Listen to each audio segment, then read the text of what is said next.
Okay, so you think you get the juice bar. You've stood at the counter. You've watched a wall of oranges disappear into a chrome machine.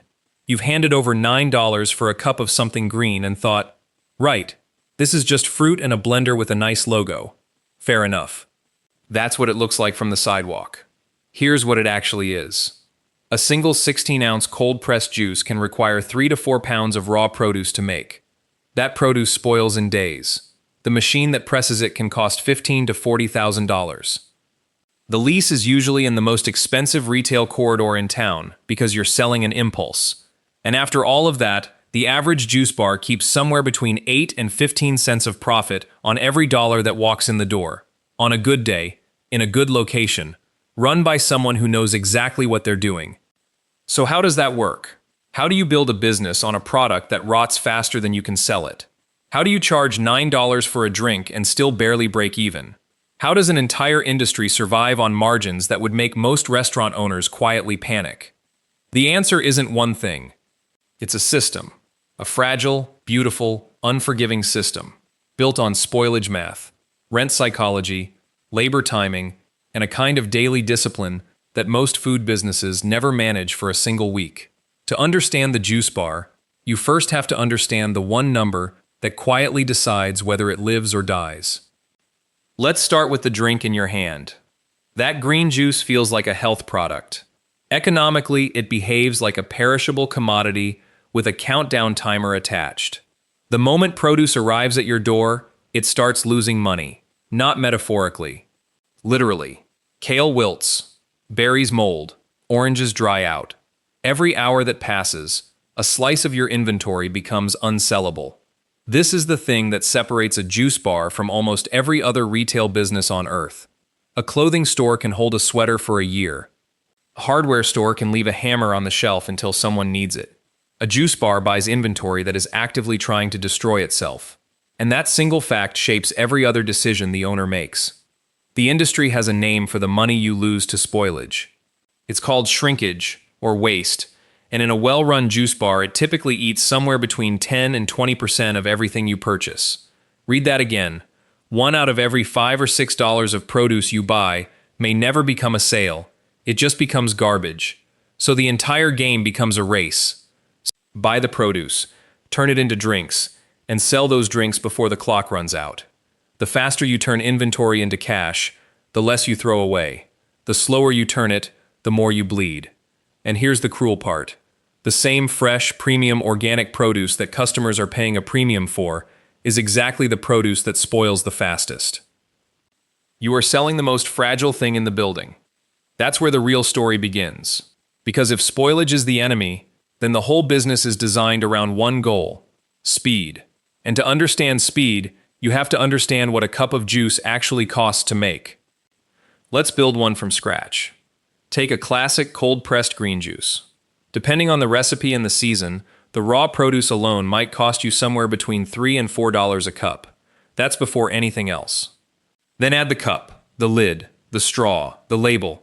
Call it 30 to 50 cents. Now you've got a product that costs you roughly $3.50 to $4.50 just in materials, sitting in your hand.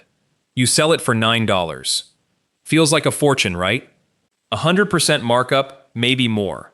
This is the moment most people conclude that juice bars are a license to print money. They are not. And here's why. That $3.50 to $4.50 is only the cost of goods. It's the easy cost. The visible cost. What it doesn't include is everything behind the counter that never touches the blender. And those invisible costs are where the money actually goes. Walk into a juice bar and look past the fruit. Look at the space itself. Juice bars live and die on foot traffic, which means they cluster in the most expensive real estate available. Busy corners, gym lobbies, downtown blocks, shopping centers where the rent per square foot is brutal. A small storefront in a high-traffic urban area can run several thousand to over $10,000 a month before you've sold a single drink.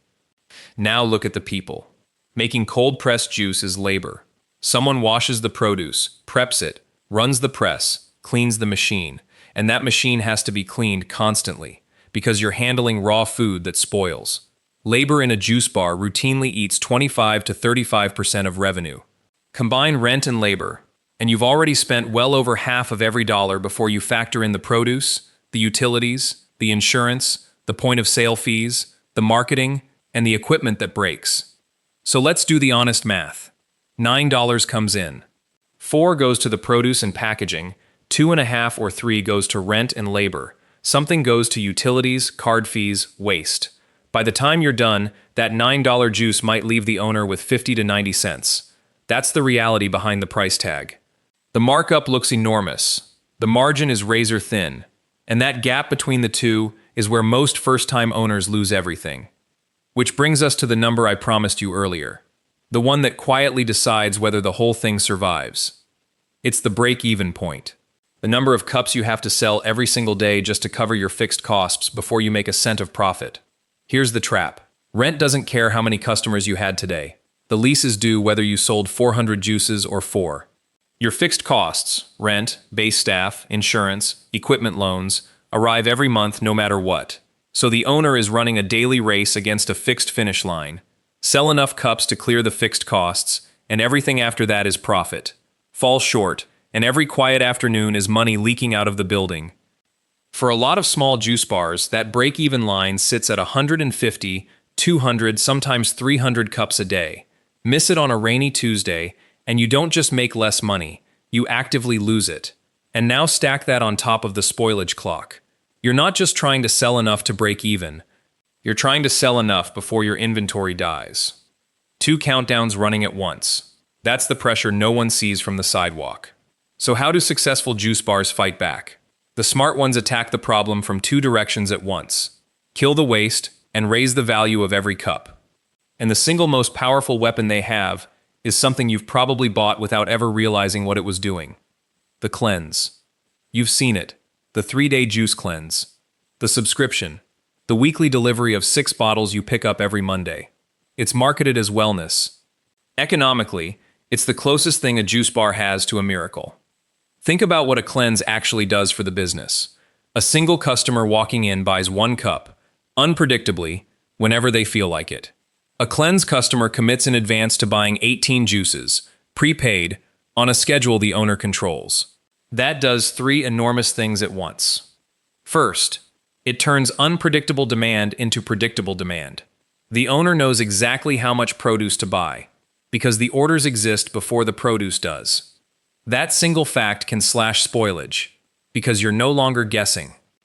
Second, it collects the cash up front. The customer pays before the juice is even made, which means the business is running on the customer's money instead of its own. In a low-margin business, cash flow is oxygen, and prepaid cleanses pump it straight in. Third, it raises the average transaction from $9 to $150 in a single sale. You're not selling a drink anymore, you're selling a program. This is why almost every juice bar that survives eventually pushes cleanses, subscriptions, and memberships hard.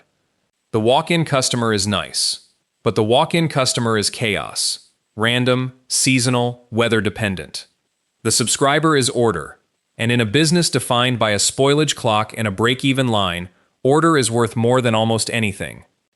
But even that isn't enough on its own, because there's a second problem hiding inside the first, and it's the one that quietly kills more juice bars than spoilage ever does.